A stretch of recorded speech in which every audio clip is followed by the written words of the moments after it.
यस्य तन्मयादितरतश्चान्तेषु विज्ञानस्वराट्येन हृदयादिकवये मुह्यन्ति यत्र सूर्यः तेजोवारिमृदाम्यनादिनिवयो यत्र त्रिसर्गो विशारदधाम्ना स्वेन सदा निरस्तकुटुं सत्यमेव परं धीमहि यं प्रकृजन्तमनुपेतं वेदकृत्यं जपायं विरहकातरया जुहाव पुत्रेति तन्मयतया कर्मोऽभिनेदुक्तं सर्वभूतहृदयं मुनिं मानतोऽस्मि शुद्धं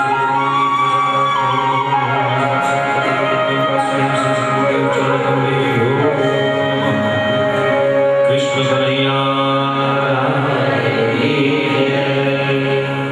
श्री वृंदावन वास करत बहुत दिन बीत गए। श्री वृंदावन वास करत बहुत दिन बीत गए। अजहु न प्राण प्यारी हृदय कुंज आई है। अजहु न प्राण प्यारी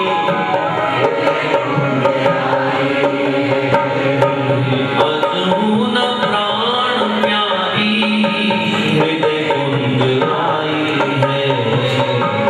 अजहु न प्राण प्यारी हृदय कुंज आई है। श्री वृंदावन वास करत बहुत दिन बीत गए। श्री वृंदावन वास करत बहुत दिन बीत गए। अजहु न प्राण प्यारी हृदय कुंज आई है। अजहु न प्राण प्यारी हृदय कुंज आई है। कहाँ जाऊं कहाँ पाऊं प्रिय प्राण धन अब। कहाँ जाऊं कहाँ पाऊं प्रिय प्राण धन अब। कहाँ जाऊं कहाँ पाऊं प्रिय प्राण धन अब। कहाँ जाऊं कहाँ पाऊं प्रिय प्राण नव नवरी सो बेली जो सजाई है। नव नवरी सो बेली जो सजाई है। श्री वृंदावन वास करत बहुत दिन बीत गए। वृंदावन वास करत बहुत दिन बीत गए। अजहु न प्राण प्यारी हृदय कुंज आई है। अजहु न प्राण प्यारी हृदय कुंज आई है। अजहु न प्राण प्यारी हाय हाय। अजहु न प्राण प्यारी हृदय कुंज आई है। कहाँ जाऊं कहाँ पाऊं प्रिय प्राण धन अब। नव नावरी सो बेली जो सजाई है। नव नावरी सो बेली जो सजाई है। वृंदावन वास करत बहुत दिन बीत गए। अजहु न प्राण प्यारी हृदय कुंज आई है।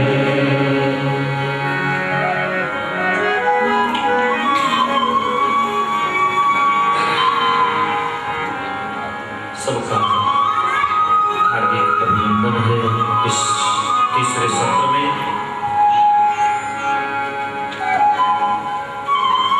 ठाकुर जी की कृपा से इस प्रश्न के उत्तर में हम आप प्रयास कर रहे हैं। अजहु न प्राण प्यारी हृदय कुंज आए।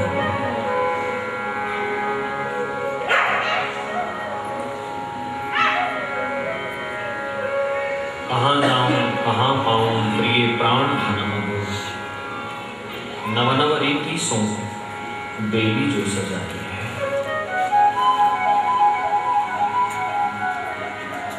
प्रभु का ये भी शुक्र है कि इस बेल में अभी जान है। अगर विषयों की मार से ये बेल पूरी तरह सूख गई तब तो ये प्रश्न भी न उठता। समय रहते इस हृदय के अंदर ये जिज्ञासा उठी, ये प्यास उठी। शुक्र है ये बेल अभी हरी है। यद्यपि फूल पात दिखाई नहीं दे रहे, फिर भी बेल में अभी जान है।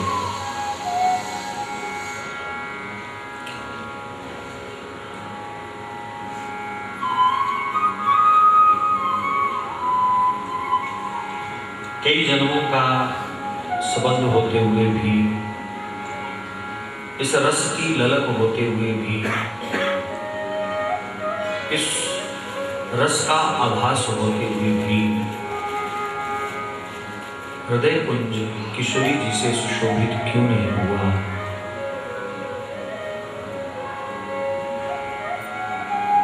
कल एक कारण पर चिंतन किया गया कि शायद उनकी महिमा ही हम अच्छी तरह समझ नहीं पाए, क्योंकि जिस वस्तु का महत्व समझ आ जाए उसको संभालने की सदा चेष्टा रहती है। ये मेरा गहना है, ये मेरी चूड़ी है, ये मेरी अंगूठी है, इसमें हीरा लगा है, ये कितने की है? उसका महत्व समझ आ गया तो संभाल के रखने की भी चेष्टा की गई। बार बार ध्यान भी उधर गया। तो क्या अपने इस इष्ट तत्व की महिमा से हम अनभिज्ञ तो नहीं? पहले उस परम तत्व की अपने जीवन में एक जगह बनाई जाए, उसे रखना कहाँ है? छोटी छोटी बातों से बात बनती भी है और छोटी छोटी बातों से बात बिगड़ती भी है। अब मैं अत्यंत सरलता से अगर दिनचर्या को शुरू करने की बात कहूं तो प्रातःकाल उठते ही अगर आलस्य ने प्रमाद ने घेर लिया क्या होगा? विलंब से उठने के बाद गृह कार्य नाना जंजाला वो घेर देंगे और अपनी उस इष्ट आराधना का जो समय है, नारद भक्ति सूत्र में इस भक्ति को, इस प्रेम को अमृत कहा गया। तो अमृत बेला से कुछ तो संबंध है। मन यद्यपि सोए हुए भी गति करता है, इसमें कोई दो राय नहीं, मन विश्राम नहीं करता, लेकिन यह भी सच है कि मन रोज सपने नहीं लेता। सारी रात वो भाग, आखिर शायद कुछ पल तो ऐसे आते होंगे जब मन शांत होता होगा। तो उस शांत मन के बीच, उस शांत शरीर के बीच, उन शांत इंद्रियों के बीच क्यों ना सर्वप्रथम उठते ही इस रस को रखा जाए?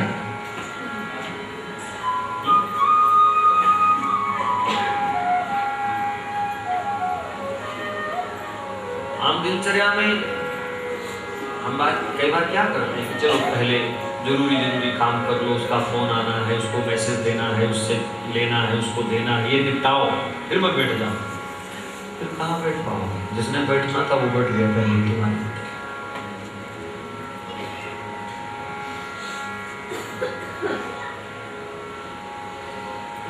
प्रातःकाल का हमने सत्र लिया, ये इसी बात की एक अनुभूति कराने के लिए कि जिसका प्रातःकाल सुधर गया, समझो उसका जीवन सुधर गया।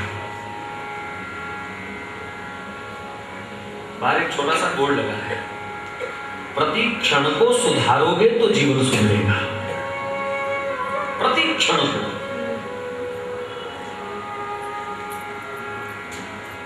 एक एक पल का जो विलंब है वो बहुत दूर ले जाता है। और मैं चर्चा कर रहा हूं प्रातःकाल की वेला की, परंतु कोई बात स्थिरता से, मजबूती से स्वीकार की जाए उससे पहले ये जरूरी है कि हम इस तत्व का महत्व जितनी जल्दी हो सके समझें।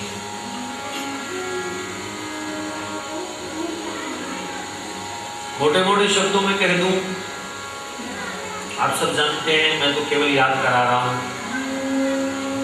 क्योंकि सोए हुए को जगाना आसान है, मचले को जगाना बड़ा मुश्किल होता है। यहाँ कौन ऐसा बैठा है जो ये बात नहीं जानता कि परमात्मा के सिवाय कोई अपना नहीं? कौन ऐसा है जो ये नहीं जानता कि परमात्मा से बढ़िया कोई हमारा हितैषी नहीं, मित्र नहीं, सखा नहीं, बंधु नहीं, माई नहीं, बाप नहीं?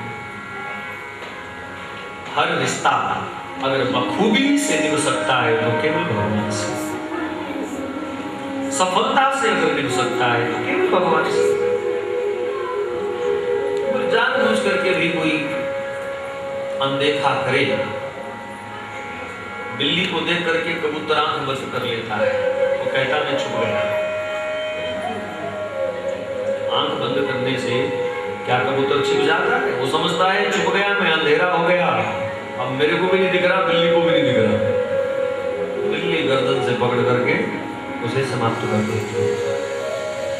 वैसे आंख बंद करने से अपनी जिंदगी में अंधेरा करने की चेष्टा हम ना करें, जितनी जल्दी हो सके इस तत्व को हम पहचानें।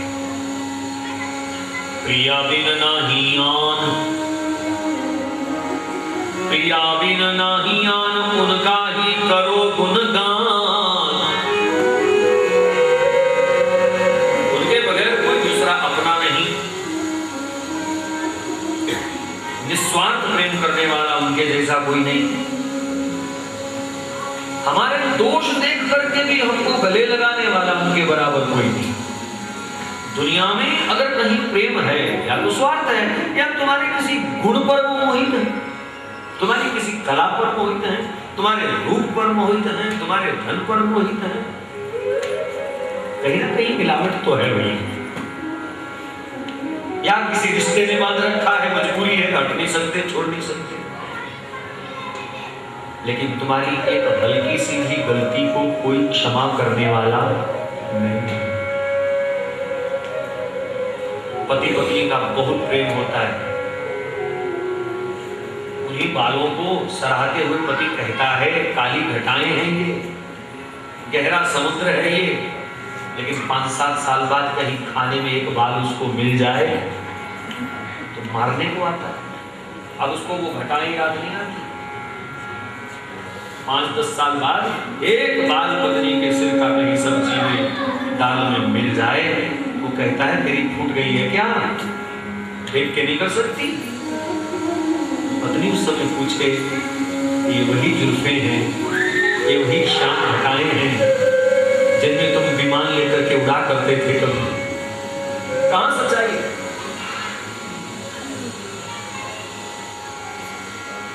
तुम्हारी हल्की सी, तुम्हारी सब्जी में नमक तेज हो गया तो तुमको डांट पड़ सकती है, तुम्हारी रोटी थोड़ी सी जल गई तो तुम नजरों से गिर जाओ। और कुछ लोगों के लिए भी कभी कभार डांट का अवसर आता ही रहता है। भुलक्कड़ हो तो क्या कहा था, क्या लेके आ गए तुमको तो दुनियादारी आती नहीं है, यानी कोई ना कोई तकरार चलती है।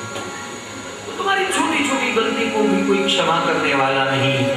लेकिन वो मेरा परम तत्व, वो मेरा आराध्य तत्व हमारी पहाड़ जैसी गलतियों को भी स्वीकार कर लेता है, नजरअंदाज कर लेता है और अपना प्यार लुटाने के लिए तत्पर हो जाता है। तू कैसा भी है, आ मेरे पास। तू दुनिया का सताया है तो भी आ, तू मन का सताया है तो भी आ, तू इच्छाओं का मारा हुआ है तो भी आ, तू कर्मरोग का मारा है तो भी आ, तू भवरोग का मारा हुआ है तो भी आ। हर बड़ी से बड़ी गलती को क्षमा करके वो अपना लेते हैं, कभी नुक्ताचीनी नहीं करते, कभी टोका टाकी नहीं करते। परमात्मा की पूजा करते हुए, जप करते हुए हम कितनी गलतियां करते हैं। क्या 2% भी मन लगा करके पाठ कर पाते हैं? लेकिन वो भगवान बेचारे कभी तुम्हारी गलती तुमको नहीं बताते, वो फिर भी खुश रहते हैं। चल कोई बात नहीं, मन उड़ान भर रहा है, भरने दे, एक दिन ये भी आएगा। अभी इसने आना शुरू किया है, मन भी आ जाएगा।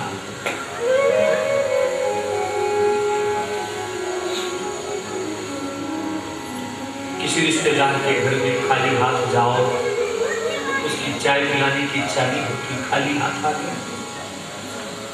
बच्चों की तली पर रखने के लिए शर्म नहीं आई, इसको कुछ ले आता।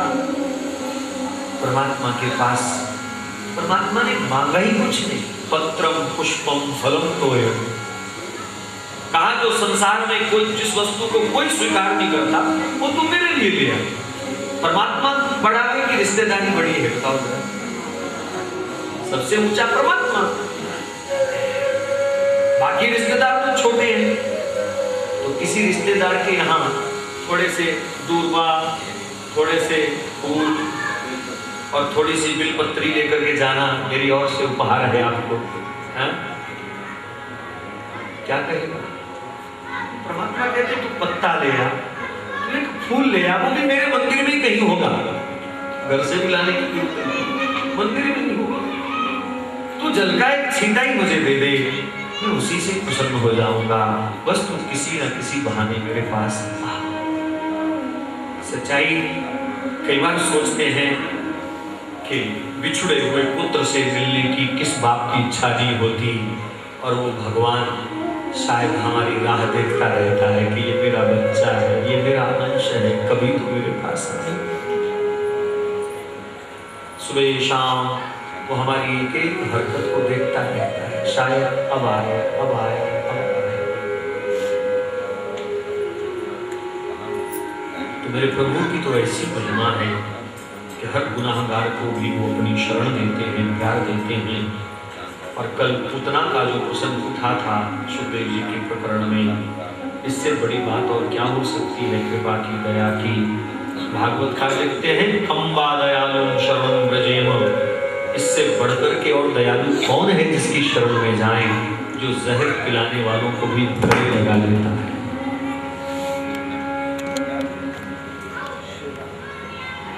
तो मेरे प्रभु की ऐसी महिमा है। वेद उसको रट नहीं, पुराण उसको रट नहीं, बड़े बड़े ऋषि मुनि उस तत्व की ही रटन लगाए हुए हैं। इससे बढ़कर के और क्या क्या प्रमाण चाहिए? वेद रटत, ब्रह्म रटत, इंद्र रटत।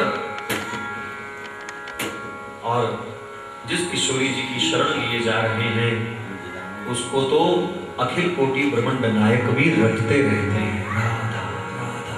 कन्हैया को कभी भी समय मिलता है ना, जब समय तो वो वैसे तो प्रतिपल स्मरण उनका चलता ही रहता है, लेकिन फिर भी व्यवहारिक पक्ष से उनको कभी भी समय मिलता है तो यमुना के तट पर किसी कुंज में बैठ करके राधा राधा,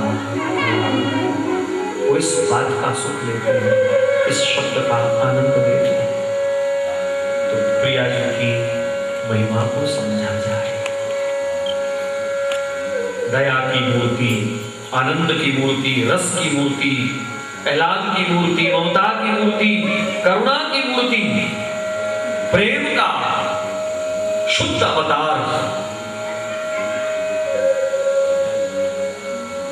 किन किन शब्दों से अलंकृत करूं समझ नहीं आती। हर शब्द केवल मन को तसल्ली देने के लिए है।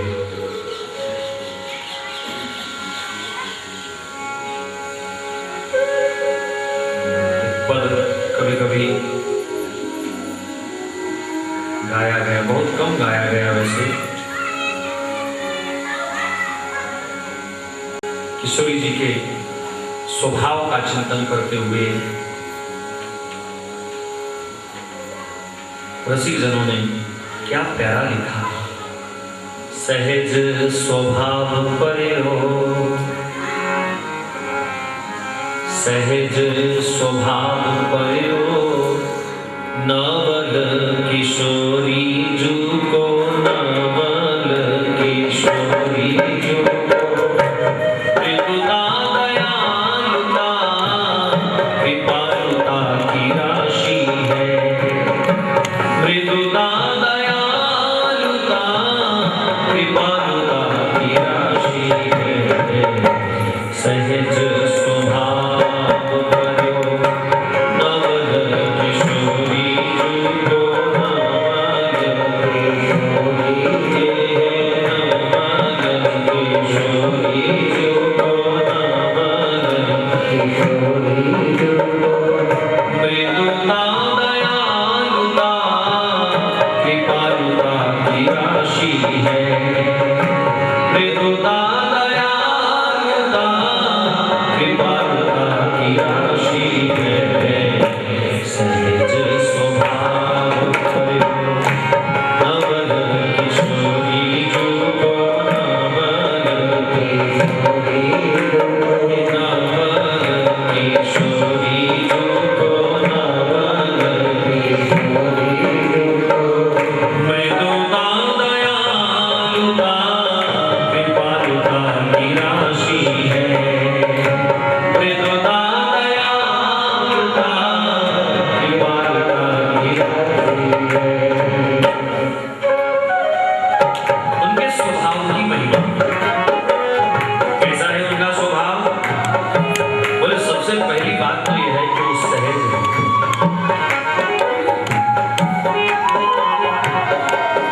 कृपा करना उनका सहज स्वभाव है। कारण देख करके कृपा नहीं करती। इसने भजन किया तो इस पर कृपा करो, इसने भजन नहीं किया तो इस पर नहीं करो, इसने ज्यादा किया तो इस पर ज्यादा कृपा करो, इसने कम किया तो इस पर कम कृपा करो। नहीं,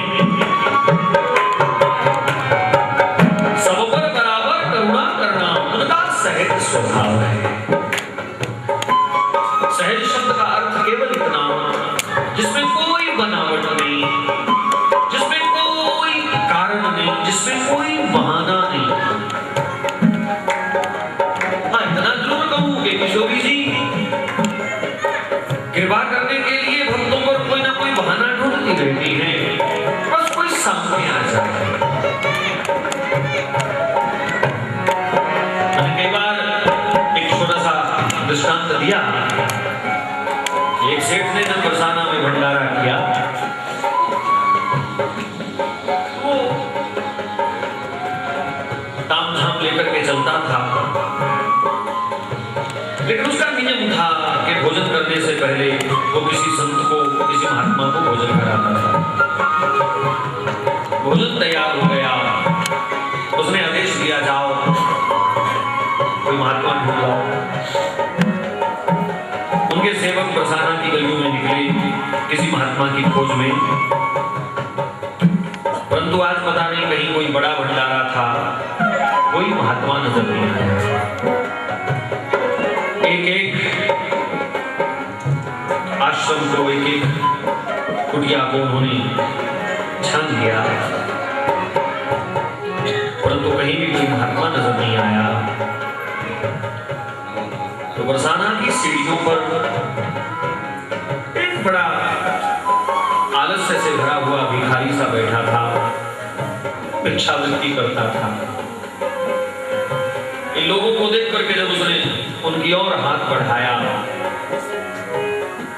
उन्होंने देखा शक्ल सूरत दाढ़ी वाड़ी तो सब है, चलो इसी को टिक्का लगाओ, बढ़िया सा लाल पीला कपड़ा पहनाओ और ले चलो।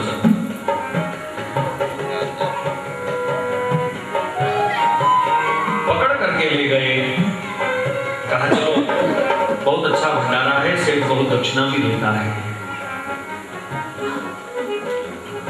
बड़ा प्रसन्न हुआ, जाकर के बैठ गया पंगत के बीच। सेठ ने उनके लिए पत्तल लगाई, भोजन परोसा। स्वादिष्ट भोजन को सामने देख करके टूट पड़ा। सेठ समझ गया ये संत नहीं है, ये महात्मा नहीं है। भोजन की जो पंगत होती है ये साधुता का परिचय करा देती है। भोजन बड़े संयम से होना चाहिए। कई लोग ऐसे होते हैं, पंगत में वैसे नियम होता है सबको परोस दिया जाए, फिर जय घोष हो, मंत्रोच्चारण हो, ब्रह्मर्पण हो, फिर ऐसे तो अकेले बैठो तो भी ऐसे करना चाहिए। कईयों को आदत होती है, रोटी आई तो वो हाथ में पकड़ ली, सब्जी आई तो एकदम शुरू हो गए, दूसरी वस्तु का इंतजार नहीं, सब्र नहीं होती। कोई बड़ा पास बैठा है, उसने शुरू नहीं किया, मैं कैसे शुरू करूं। कई बार देखते हैं भैया सब इकट्ठे शुरू करेंगे, तब तक लोग आधी रोटी खा भी चुके होते हैं। तो दो दो हाथ से खाना।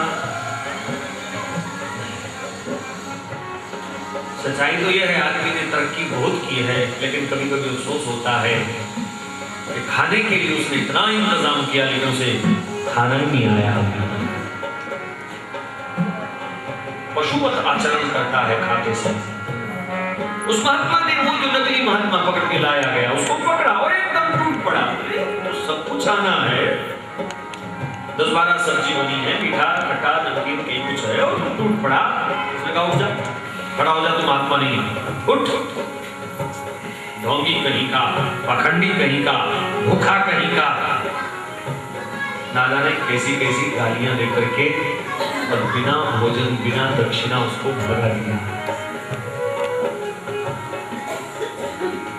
क्या हुआ उसके नियम का पता नहीं, लेकिन कहते हैं सेठ के सपने में रात को किशोरी जी आई। पूछा तूने उसको भोजन क्यों नहीं करने दिया? बोले नकली था, ढोंगी था, पाखंडी था, ना जाने किस नाली का कीड़ा यहाँ बैठा हुआ है, मैं कैसे उसको भोजन कराता? उसमें तो कोई साधुता का आचरण नहीं देखा मैंने, कैसे उसको भोजन कराता? किशोरी जी कहती है तूने एक बार साधुता का आचरण नहीं देखा और एक बार ही भोजन से उठा दिया, मैं तो 40 साल से उसको अपने महल में खिला रही हूँ बेटा। 40 साल से मेरे महल में प्रसादी पा रहा है, मैंने तो कभी अवगुण नहीं देखा। क्योंकि सहज स्वभाव